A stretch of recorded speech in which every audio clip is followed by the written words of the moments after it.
Dragon Ball, One Piece, Naruto, je suis sûr que vous connaissez ces bandes dessinées japonaises. Rien d'étonnant, puisque les ventes de mangas ont explosé en France depuis quelques années, nous hissant dans la liste des premiers pays consommateurs du genre. Aujourd'hui, Victor Pierson nous explique comment cet art asiatique a su conquérir le cœur du public français. Merci Jamie. Eh oui, la France est aujourd'hui le deuxième marché des mangas après le Japon. 75 millions de titres neufs ont été achetés en 2023. Mais comment et pourquoi la bande dessinée japonaise, longtemps méconnue chez nous, est devenue à la page?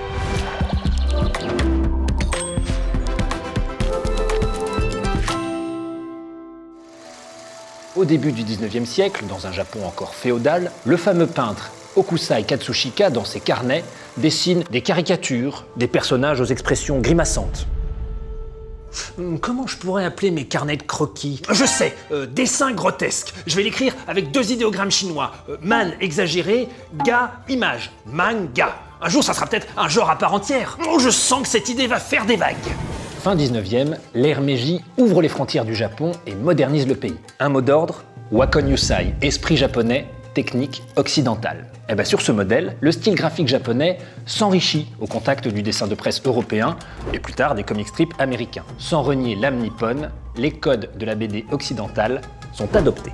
Publiés dans des quotidiens, puis dans des magazines spécialisés, les dessins satiriques se multiplient, avec une forte consonance politique, que ce soit pour critiquer ou appuyer le pouvoir en place. Alors, indissociable de la presse, ces mangas, le nom a été repris, existent surtout sous forme de strips. Après la Seconde Guerre mondiale, le Japon a légèrement envie de se divertir. Le manga se popularise et évolue jusqu'à aboutir à sa forme moderne. Le genre explore des thèmes de plus en plus variés et des auteurs reconnus émergent, tels Osamu Tezuka, le dieu du manga. La diffusion par feuilleton dans des magazines bon marché permet de toucher toutes les classes sociales et le lectorat s'élargit. Le marché de ces magazines de manga, les mangashi, s'organise et de nombreux sous-genres permettent à chacun de trouver son bonheur. Le genre le plus populaire est le shonen, littéralement le jeune garçon, qui vise un public adolescent et masculin. Il met en scène de jeunes héros qui affrontent avec courage leurs ennemis et accomplissent souvent leur mission en équipe. Les plus gros succès du manga sont issus de cette catégorie. Et comme il existe le shonen pour les jeunes garçons, le seinen plus sombre pour les jeunes hommes, on trouve le shoujo pour les jeunes filles ou le josei pour jeunes femmes. Et il y en a des dizaines d'autres, dont bien sûr des catégories érotiques, hentai, yaoi, yuri, enfin, j'ai un pote qui m'a raconté ça. Représentant aujourd'hui 40% du marché de l'édition au Japon, le manga a développé son propre modèle de création et de publication, très exigeant pour les auteurs de manga, les mangaka.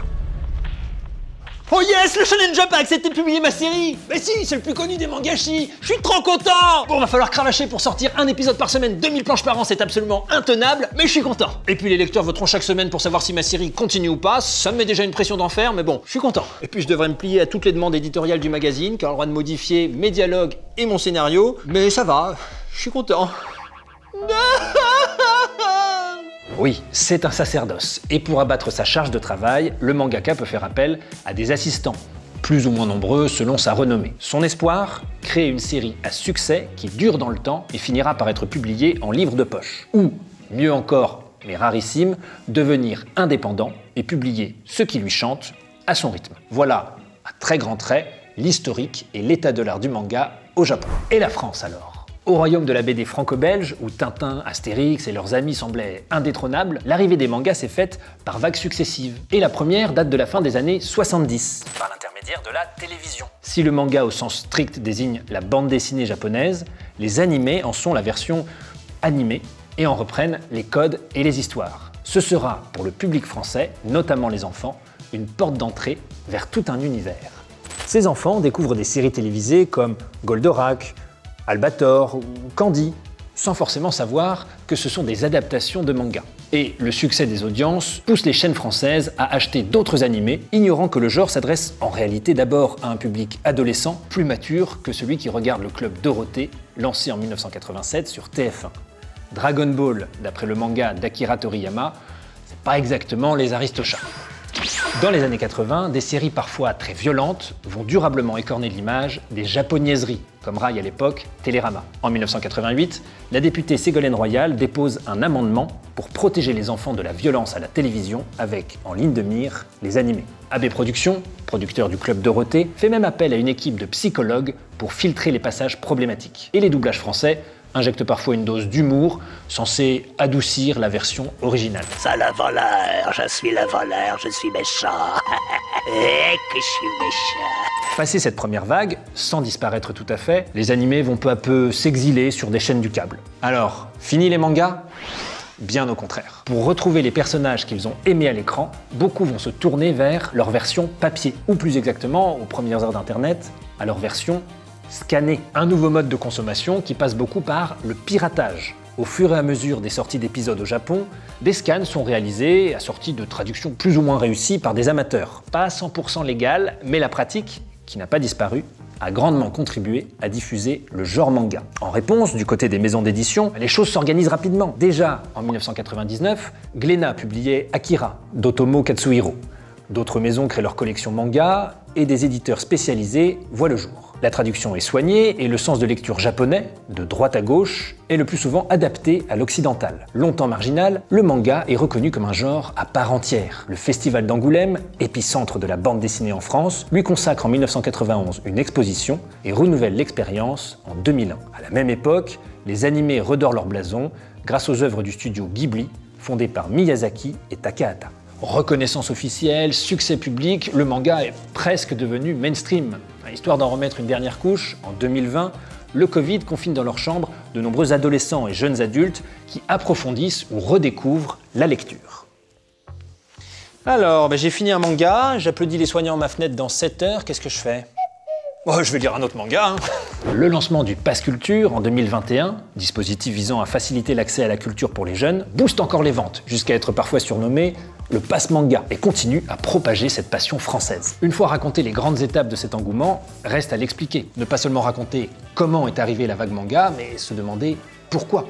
Premier élément d'explication, le rythme de publication, généralement hebdomadaire. Si la BD occidentale a longtemps prépublié ses histoires par feuilleton dans des magazines, par exemple Astérix dans le journal Pilote, Tintin dans le journal de Tintin, elle s'est peu à peu spécialisée dans la publication directe par album, disons une fois par an, dans le meilleur des cas. En comparaison, la nouveauté est continue dans le manga, ce qui est très satisfaisant pour le lectorat. Le prix à payer de ce flux ininterrompu, on l'a dit, est cette vie impossible pour les mangakas. Dénoncé par certains, mais accepté par la plupart. Les lecteurs, en tout cas, ont ce plaisir de retrouver chaque semaine leur série préférée. Une autre raison possible du succès est tout simplement l'intérêt du public français, particulièrement la jeune génération, pour la culture nippone en général. Il existe une fascination réciproque entre France et Japon qui touche à la littérature, mais également à la musique, la cuisine, l'art de vivre. Au XXIe siècle, cette Japon-mania est allée crescendo en France. Ainsi, la Japan Expo, lancée en 1999, est peu à peu devenue incontournable. Dès les années 2000, des influenceurs ont incarné cet enthousiasme pour la pop culture japonaise, et notamment les animés et les mangas. Et même sans attrait particulier pour le Japon, le genre manga a pu représenter pour les adolescents et jeunes adultes des années 2000 et 2010 une forme d'exotisme et de nouveauté à défricher soi-même, loin du classicisme de la bande dessinée que lisaient leurs parents. Nouveauté qui tient entre autres au graphisme si particulier. Derrière la grande variété des styles, une certaine unité régit le trait manga. Et cet aspect esthétique a compté. Beaucoup disent être venus au manga pour la beauté du dessin, pour son expressivité. Moins avouable, la représentation très sexualisée des personnages féminins dans certains mangas a pu aussi populariser le genre auprès d'un public adolescent. L'érotisme se fait rare dans la bande dessinée franco-belge, et Erza Scarlett ou Nami n'ont rien à voir avec la Castafiore. Autre raison du succès enfin, l'universalité des thématiques qu'explore le manga. Dans des sous-genres très codifiés, les schémas narratifs sont souvent les mêmes. L'outsider à la poursuite d'une quête infinie, l'anti-héroïne maladroite amoureuse de l'inaccessible beau gosse. Mais les histoires proposées transcendent le genre et parlent à tous. Les dilemmes moraux auxquels font face les personnages sont universels. Ils exaltent bien souvent l'amitié ou le dépassement de soi. Cette simplicité, qui n'empêche pas la nuance ni la profondeur, a très certainement contribué à exporter le manga, ancré dans une culture particulière, déployant des thèmes universels.